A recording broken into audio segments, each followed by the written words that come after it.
ফিলিস্তিনে নৃশংসতার জবাবে ইয়েমেন এবার ইসরায়েলে এমন এক হামলা চালিয়েছে যা কাঁপিয়ে দিয়েছে নেতানিয়াহু ও ট্রাম্পকে। বিশেষ এক অপারেশনে ইসরায়েলের পরমাণু ক্ষমতাসম্পন্ন স্থাপনায় হামলা চালিয়েছে প্রতিরোধ যোদ্ধারা। একই দিনে ইসরায়েল জুড়ে ব্যালিস্টিক ও হাইপারসনিক মিসাইল সহ বিস্ফোরক ভর্তি ড্রোনের হামলায় যেন নরক নেমে আসে নেতানিয়াহুর দেশটিতে। তবে সামরিক স্থাপনা ছাড়াও আশদোদের পরমাণু সক্ষমতা বিশিষ্ট জেরিকো মিসাইলের ভান্ডারে এমন হামলায় আতঙ্কে এখন পাগল প্রায় নেতানিয়াহুর বাহিনী। প্রতিরোধ দলগুলোকে দমাতে গিয়ে এখন ধ্বংসের মুখে ইসরায়েল।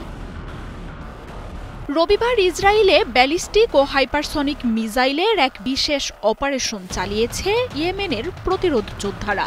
আশদোদ অঞ্চলে ইসরায়েলের সদত মিখা বিমান ঘাঁটিতে আছড়ে পড়ে প্যালেস্টাইন 2 হাইপারসনিক ক্ষেপণাস্ত্র। এখন যে কোনো ব্র্যান্ডের পুরাতন এসি বদলে নতুন ওয়ালটন এসিতে উপভোগ করুন 25% ছাড়। গোয়েন্দা তথ্য মতে আশদোদের এই বিমান ঘাঁটিটিতে পরমাণু সক্ষমতার জেরিকো মিসাইল সংরক্ষণ করছে ইসরায়েল।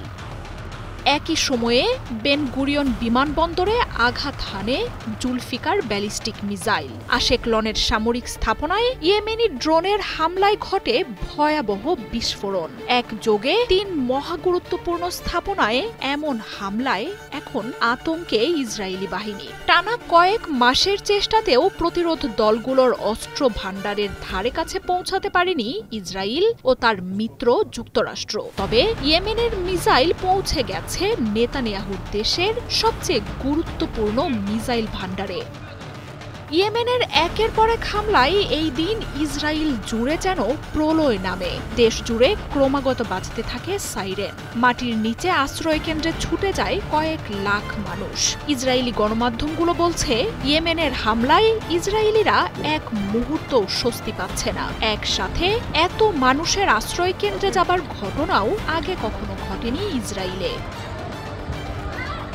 গেল 1 মাস ধরে প্রতিরোধ দলটিকে নিশ্চিহ্ন করতে শক্তিশালী একের পর এক হামলা চালাচ্ছে যুক্তরাষ্ট্র। ইসরায়েল ও লোহিত সাগরে হামলা বন্ধ না করলে ইয়েমেনের দলটিকে গ্রাস করার হুঙ্কার দেন মার্কিন প্রেসিডেন্ট ডোনাল্ড ট্রাম্প। তবে অবস্থা এমন যে এখন লোহিত সাগর থেকে যে কোনো দিন মার্কিন বাহিনী পালিয়ে আসতে পারে। ইসরায়েলে তো হামলা বন্ধ করেইনি, উল্টো ইসরায়েল জুড়ে প্রলয়ের তাণ্ডব শুরু করেছে ইয়েমেনের ব্যালিস্টিক মিসাইল ও ড্রোন।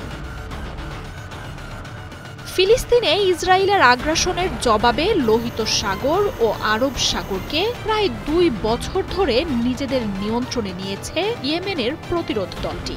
সমুদ্র পথে ইসরায়েলের মিত্রদের মারণাস্ত্র সরবরাহ বন্ধ করতে বসিয়েছে অবরোধ।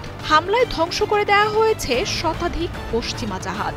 গাজায় ইসরায়েলের আগ্রাসন বন্ধ না হওয়া পর্যন্ত শত্রুদের বিরুদ্ধে হাইপারসনিক ও ব্যালিস্টিক মিসাইলের এই হামলা অব্যাহত থাকবে বলে বার্তা দিয়েছে ইয়েমেনের দলটি।